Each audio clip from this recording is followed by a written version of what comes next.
আগামীকাল ১৬ই ডিসেম্বর মহান বিজয় দিবস।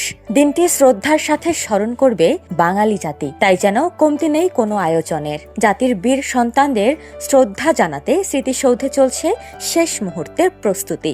ধুয়ে মুছে রং তুলির আঁচড়ে দৃষ্টিনন্দন করা হচ্ছে সৌধ প্রাঙ্গণ।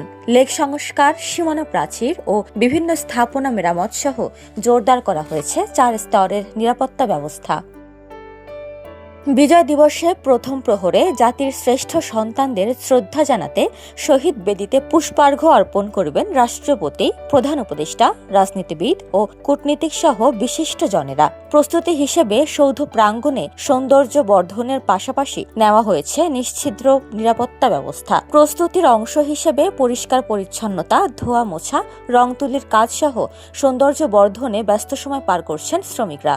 16ই ডিসেম্বর উপলক্ষে এখানে আমরা রং তুলির কাজ করছি। শহীদদের ফুল দর্শন এখানে আসে, এই জন্য আমরা যেভাবে সাজাই কাজের সুন্দর ফলে এই জন্য আমরা পরিষ্কার পরিচ্ছন্নভাবে কাজ করছি। সবাই যেন দেখে ভালো বলে, দেশের এবং দেশের বাহিরের অনেকেই আসবে এখানে ফুলের শ্রদ্ধা জানানোর জন্য।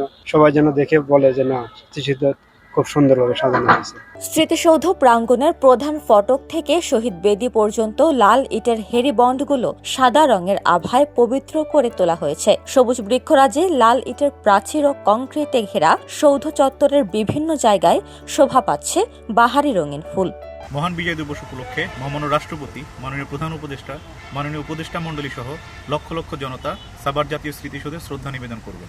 সেই উপলক্ষে গণপূর্ত অধিদপ্তরের উদ্যোগে জাতীয় স্মৃতিসৌধের পুরো কমপ্লেক্সকে ধুয়ে মুছে পরিষ্কার পরিপাটিকরণ, সিসি ক্যামেরা স্থাপন, লেক সংস্কার, রং তুলির কাজ, ফুল গাছ রোপণ সহ অন্যান্য আনুষঙ্গিক যে কাজগুলো ছিল ইতিমধ্যে তা সম্পন্ন হয়েছে। সাভার জাতীয় স্মৃতিসৌধ বীর শহীদদের প্রতি শ্রদ্ধা নিবেদনের জন্য প্রস্তুত রয়েছে। স্মৃতিসৌধ পরিদর্শনে এসে ঢাকা রেঞ্জের উপমহাপরিদর্শক বলেছেন, আগামী ১৬ই ডিসেম্বরের নিরাপত্তা নিশ্চিতে ৪ স্তরের নিরাপত্তা ব্যবস্থা গ্রহণ করা হয়েছে। আমিন বাজার থেকে শুরু করে স্মৃতিসৌধ পর্যন্ত ট্রাফিক ব্যবস্থাপনা সহ সব ধরনের প্রস্তুতি নেওয়া হয়েছে। আগামী ১৬ই ডিসেম্বর আমাদের যে নিরাপত্তা রয়েছে সেই নিরাপত্তা রক্ষার জন্য আমাদের যা যা করণীয় আমরা সব ব্যবস্থাই নিয়েছি। আমাদের ৪ স্তরের নিরাপত্তা রয়েছে। আমাদের ট্রাফিক ব্যবস্থা আমিন বাজার থেকে শুরু করে স্মৃতিসৌধ পর্যন্ত যা রয়েছে সেটা আমরা ব্যবস্থা নিয়েছি এবং আমরা আগেও বলেছি যে আমাদের ৪,০০০-এর অধিক ফোর্স মোতায়েন করা হয়েছে এবং এই ফোর্স সার্বিক নিরাপত্তা রক্ষায় জনগণের জানমাল নিরাপত্তা রক্ষার জন্য সার্বিকভাবে তারা নিয়োজিত থাকবে।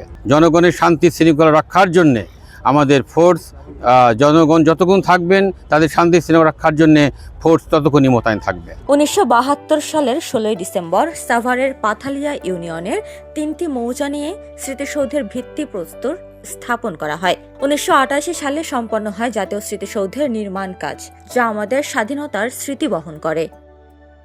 উপমা রায়, সোনালী নিউজ।